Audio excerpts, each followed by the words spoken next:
No wait, what's up? It's the Culture Detective here, investigating your favorite songs, and today I'm gonna do another things video where I talk about things.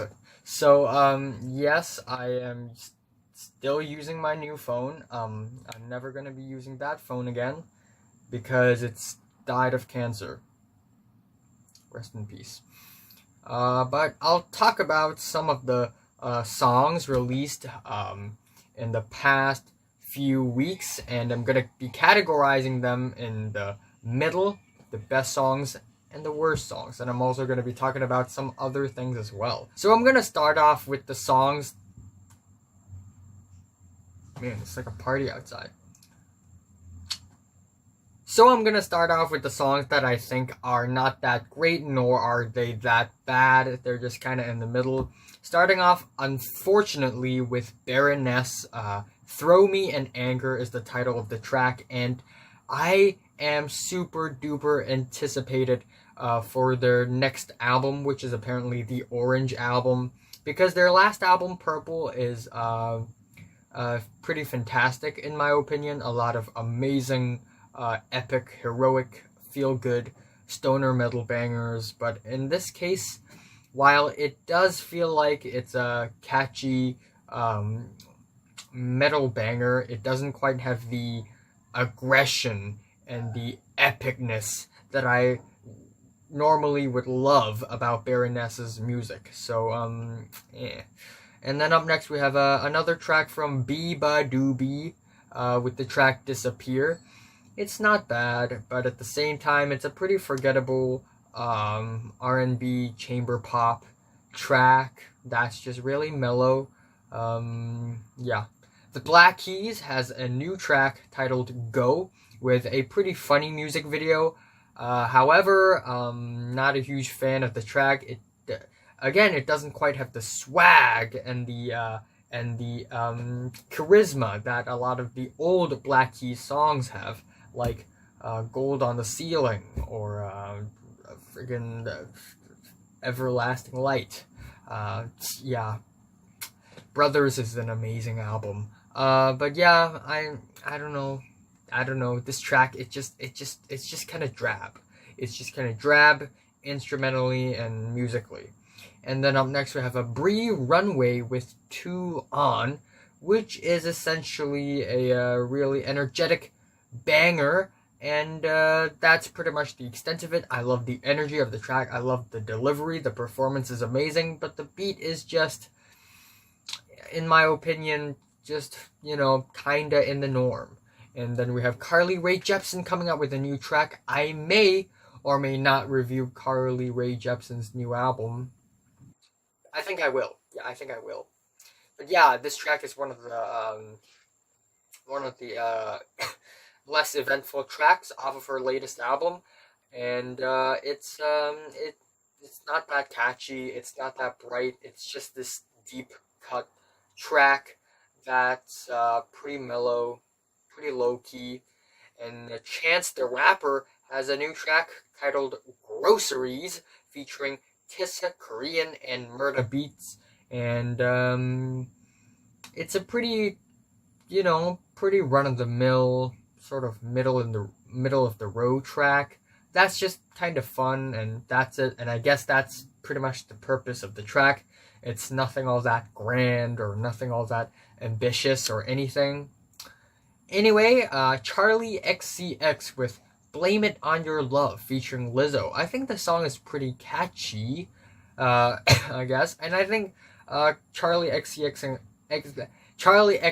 and Lizzo do have chemistry, and they have amazing performances. But I think the instrumentals and the beat of the track is just a little too flat. A little bit too flat and a little bit too mundane. I kind of wanted more. Also, Clairo has a new track titled Bags, and it's a pretty mellow, indie rock flavored chamber pop track that I think is actually pretty good, but not great or anything by all means.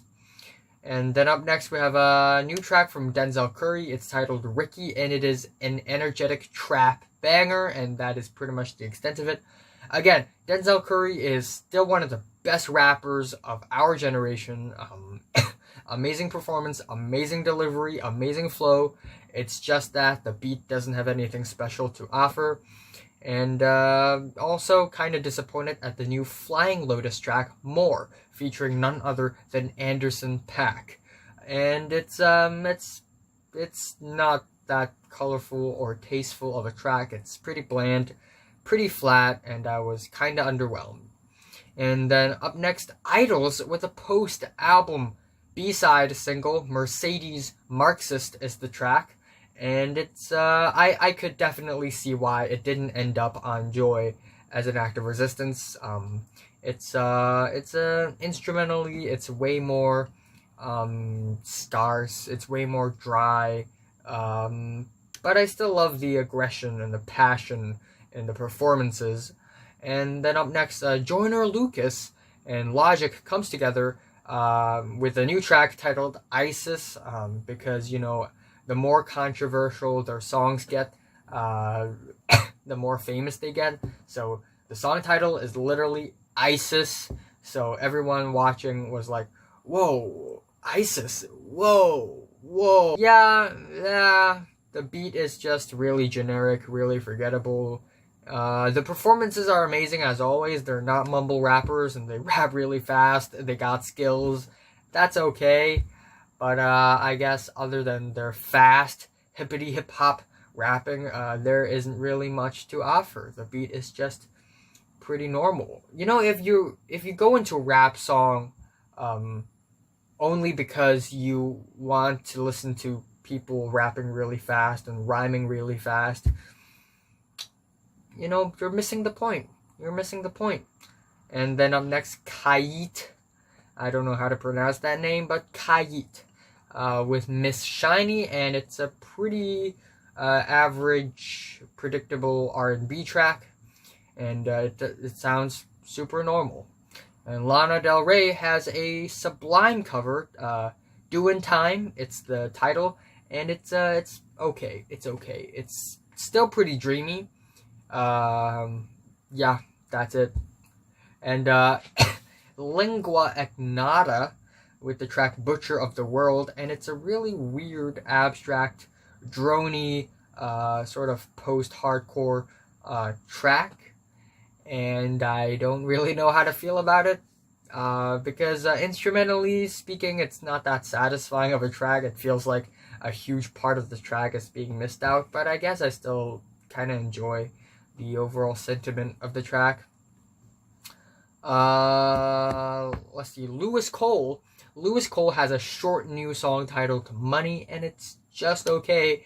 It's not that catchy. It's a little awkward and deadpan, but it doesn't have the humor that a lot of the singles off of his latest album, Time, has.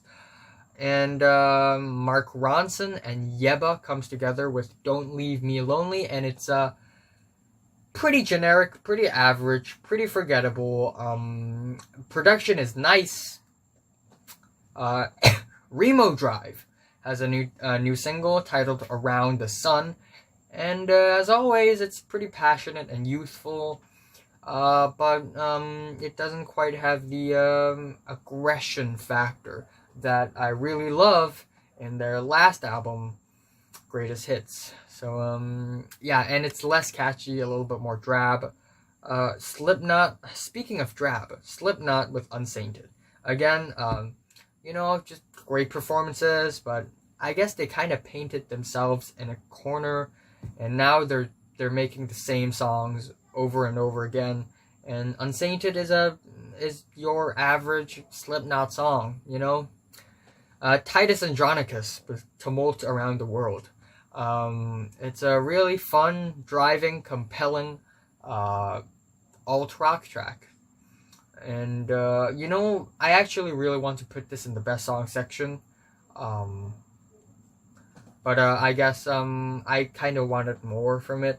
Ty Dolla $ign has a pretty average, moody little rap song featuring J. Cole, and it's titled Purple Emoji.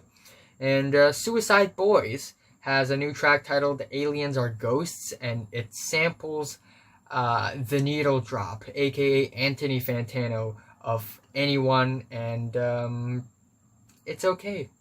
I mean, the performances are pretty hard-hitting and aggressive as always, but everything else about the track is just kind of meh, kind of mediocre.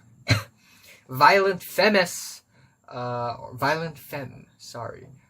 They are Canadians, French. So yeah, French Canadian. So it's Femme, Violent Femme, and it's the name of the track is Hotel Last Resort, and it's a pretty mellow little track that may sound kind of drab and corny at first, but I do kind of like it a little bit more after some time, and I kind of like the overall mellow sort of whatever vibe of the track. And at the end, we have Young Thug with The London featuring J. Cole and Travis Scott, and it is actually a pretty okay rap song. It's pretty okay. The beat is pretty tasteful. Okay, then we move on to the tracks where I think it's not good. Worst songs of the past couple of weeks, starting off with Africa Express, Johannesburg featuring Gruff Rice, Marina, Laraba, Radio 123, and Sibit. And it's basically this huge collaboration project curated by Damon Albarn of Gorillaz and Blur fame, trying to recreate some African music with a more modern urban edge to it, and this track just totally falls flat because it's like African music but produced and written by a bunch of guys from the UK who's just really into electronic pop music, and it's not experienced with any African music whatsoever, so it just completely falls flat.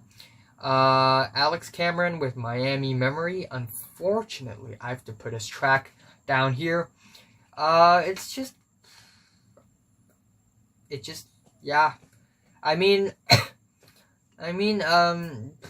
yeah, it's a boring song. It doesn't have the the really corny, cheesy fun that a lot of the Alex Cameron songs have in his latest album, Forced Witness. Yeah, and also speaking of corny and cheesy, Ben Gibbard's Minor Threat cover, Filler, is, it sounds really corny, cheesy, and bland, and really unimaginative. And also, blink182 and Lil Wayne comes together to sing to perform live of a mashup between What's My Age Again and A Milli. Really? I don't understand the point behind this. I just don't get it. Both the songs still sound like different songs at the end of the track. It's like they forced two songs together, which is exactly what happened, and it just ends up like a mess. And it sounds more like a Blink-182 song than a Lil Wayne song. Like Lil Wayne just appears in the beginning. And Bruce Springsteen, unfortunately, Bruce Springsteen and the worst songs. There Goes My Miracle is the title of the track, and it just sounds like a really watered down, washed down, pretty generic, average folk country track that's just trying too hard to be this warm love song, but it just comes off as this, just outdated track. Anyway, Burns, A$AP Rocky, and Sabrina Claudio comes together for a track, Energy, and it sounds like a mess. Sounds like a mess. The production is just a mess. And, A$AP Rocky and Sabrina Claudio do not have any chemistry whatsoever. Also, Ed Sheeran has a batch of new tracks. He is going to be dropping a collaboration project very soon, and I'm about to trash it. But in the meantime, he dropped I Don't Care featuring Justin Bieber and Cross Me featuring Chance the Rapper and PNB Rock. And both of these tracks are easily two of the most generic tracks I've heard in May.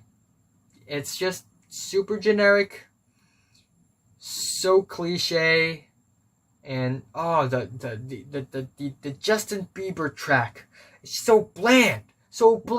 It devoids of any color. It devoids of any flavor.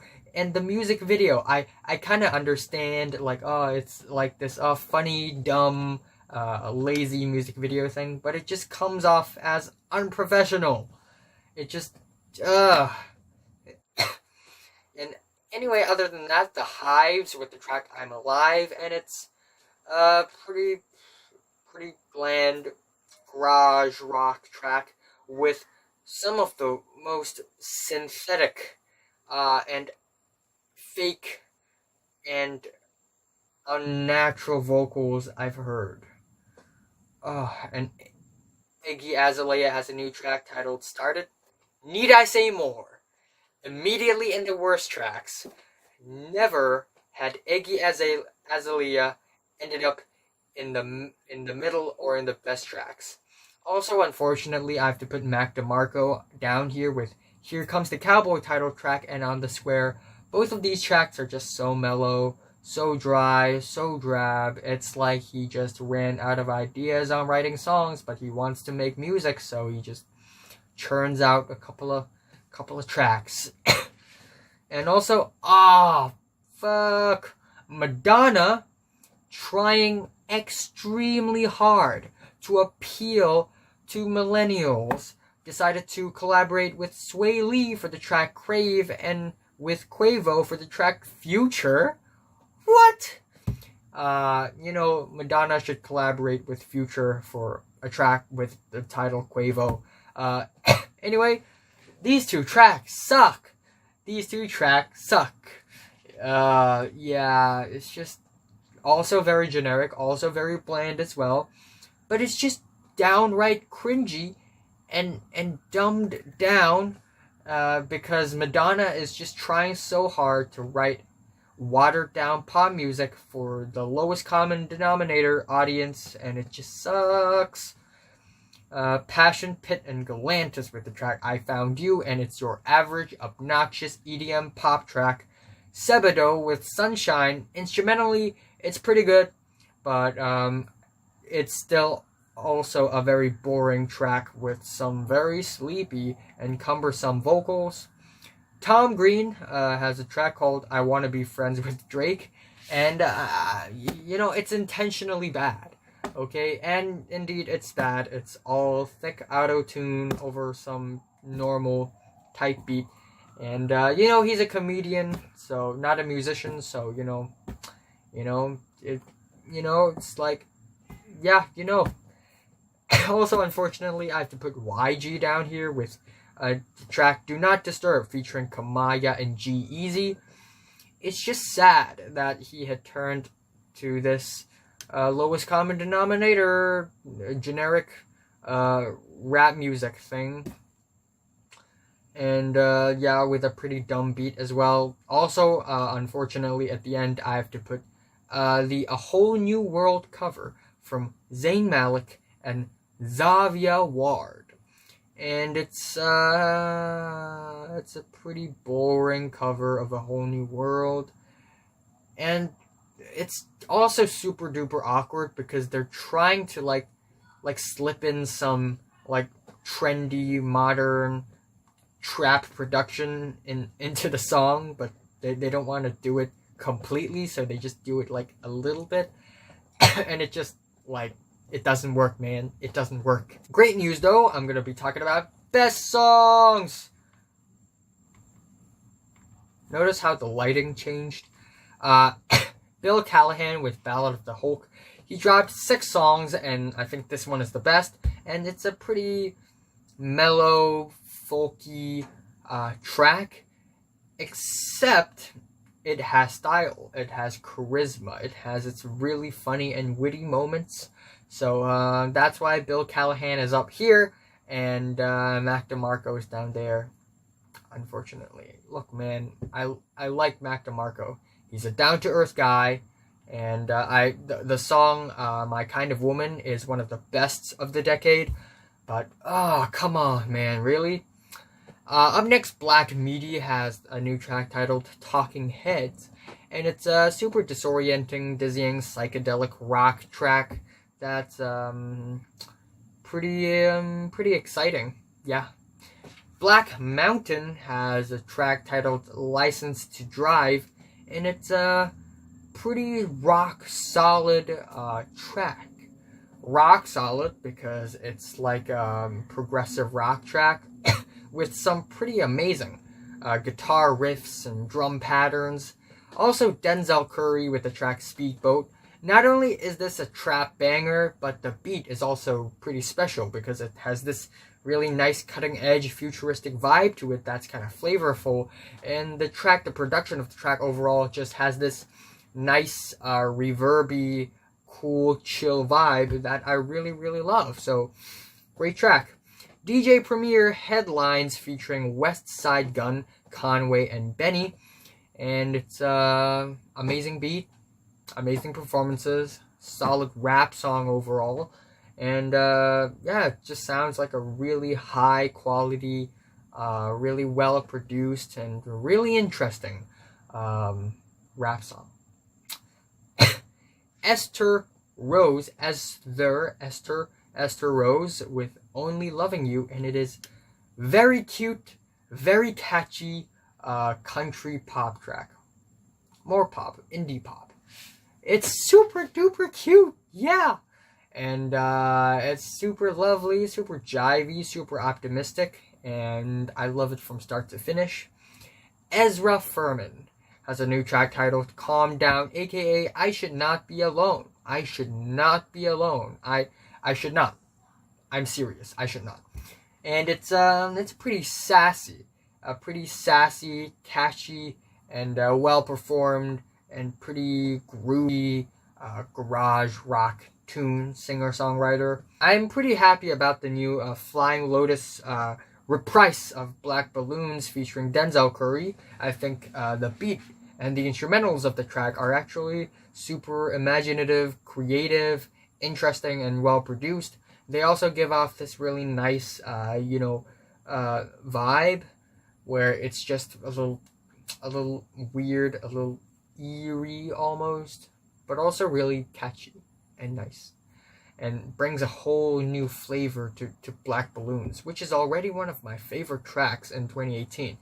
And Holly Herndon with Frontier, and it's a super weird, abstract, chopped up choir vocals track. Notifications. Yeah, pretty interesting track, not gonna lie. Holy Ghost! Exclamation mark with the track Do This, and it's as always really fun, well produced, danceable, catchy, and also Mannequin Pussy. Still a crazy band name. Who came up with this band name? Mannequin Pussy with Who You Are. And it's another really catchy, well-written, solid, well-produced 80s throwback rock pop track. Loving it a lot. And Mavis Staples, as always, coming out with all these really soulful and beautiful and passionate tracks. We Get By featuring Ben Harper is also one of those tracks.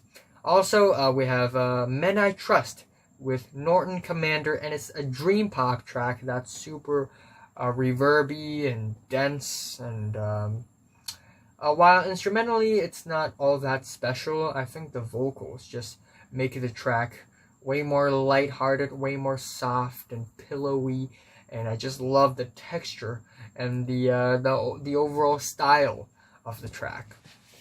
Also, Purple Mountains, another mountain here, has All My Happiness Is Gone, and it's a really solid post-punk-esque song, but except it's really mellow and really whatever, and it's a pretty self-explanatory track if you just look at the title of the track. It isn't like a super sad song, just a really mellow song. And Slayyyter has a new track. It's a Britney Spears cover of Everytime. And it's pretty good. Well produced and pretty imaginative cover. A whole different take. And Summer Camp has a track called Love of My Life. And it's a pretty solid alt rock track. And it's super sweet. Kind of danceable. Yeah. Tyler, the Creator. Earfquake. You make my earthquake. You make my earthquake. Oh, yeah. I love this song. Igor. Fantastic album. I'm not going to spoil the score, but you probably figure it out already. Yeah, just a really weird, funny song. It's funny. It's a funny heartbreak song. And that's, yeah. How rare is that? You know? And also Playboy Cardi is in the track, and of course we don't understand everything that he says on the track, but he's amazing in the track. He just totally slides into the beat, and yeah, overall pretty amazing. And I couldn't recognize Tyler's vocals on the track. It's just super processed and super distorted, but at the very end he sort of comes out as himself. So that's really amazing. Also, speaking of Odd Future, Earl Sweatshirt and ZelooperZ with Easter Sunday 97, and it's a super optimistic track that actually has a really sweet beat and have some really happy performances from both rappers, which is amazing because seeing Earl Sweatshirt be happy is a really satisfying thing. And I think the track overall is just really well performed and really nice track. Overall, really nice. And then I'm going to cover some other stuffs as well. Westworld Season 3. The trailer's out. I am super excited about Westworld 3. I have no idea what they're going to present to us, but every season is different. Well, there's only like 2 seasons, but Seasons 1 and 2 are so different from one another, and judging by the trailer of Season 3, it's going to be even more different here. So, I'm not going to spend too much time talking about the plot of Westworld. Go watch my reviews of Westworld Seasons 1 and 2. Feel free to do that. But Westworld is basically this super duper, philosophical, existential TV show about reality, purpose, existence. It's about consciousness, what it means to be free, what it means to be human, what it means to exist, what's the purpose of our existence, why are we here, what is our meaning, what is the meaning of our mind, blah blah blah, and the last Westworld episode, the finale of season 2, just absolutely mind-blowing. They give us like 4 timelines happening at the same time, and all of them sort of come to one point at the end, and it's just mind-blowing, mind-bending, mind-twisting. And for season 3, Aaron Paul of Breaking Bad fame is in the show, and the entire trailer just shows him, and it shows real life. It shows real life, which is amazing, because during seasons 1 and 2, Jonah and Lisa kept the viewers very curious about what the real world was like, because we are always constantly either in the Delos facilities or in the theme parks, but we do not know what real life is really like in the future in the story. So we actually get to see the real life up close in our faces with Aaron Paul. Gatorade me, bitch. And Pink Floyd with the track Eclipse as the background music for the trailer. Genius. Actually genius, because it just gives so much finality to season 3. And it just gives so much definity. This is it. This is all you've been waiting for. Here you go. Also stumbled upon a trailer for a very artsy indie movie called The Mountain. I'll be watching it. Okay, the Chinese national anthem is happening right now. Anyway, really interesting, weird comedy horror, comedy thriller drama movie. It's really artsy. Jeff Goldblum is in the movie. It's like a mix between Paul Thomas Anderson and Wes Anderson. The Andersons. Yeah. So yeah, also Christopher Nolan had announced that his next movie will be titled Tenet. What will it be? Nobody knows, but either way, I'm super duper excited. Christopher Nolan is one of my favorite directors and writers out there right now. Last Night in Soho, next movie by Edgar Wright is going to be a thriller movie, not a comedy. It's amazing to see him trying to experiment with more movie genres, and I'm absolutely excited about Edgar Wright's new movie.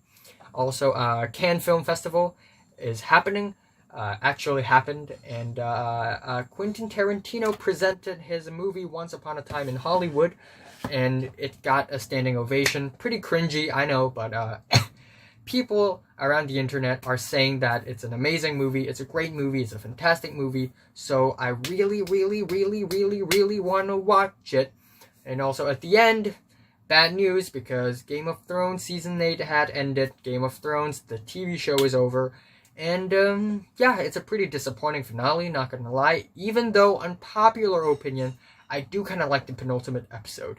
As nonsensical as it seems, I do like the overall entertainment value of the bells. But the finale episode is just underwhelming. So yeah, it's really disappointing, and it's gotten a lot of hate. In fact, they're releasing a documentary about filming Game of Thrones Season 8. I'll watch that also. But yeah, that being said, I am definitely going to read all the Song of Ice and Fire books, and hopefully George R.R. Martin releases The Winds of Winter this year, and hopefully A Dream of Spring, like, I don't know, when he's still alive. And, yeah, so what are your thoughts on all these songs and all these news? So from 1 to 10, how much what? No, I'm not gonna say that. Yeah, thanks for watching. I only slept for like 4.5 hours for 3 days straight, so I'm not in the best position. Not in the, yeah, you understand.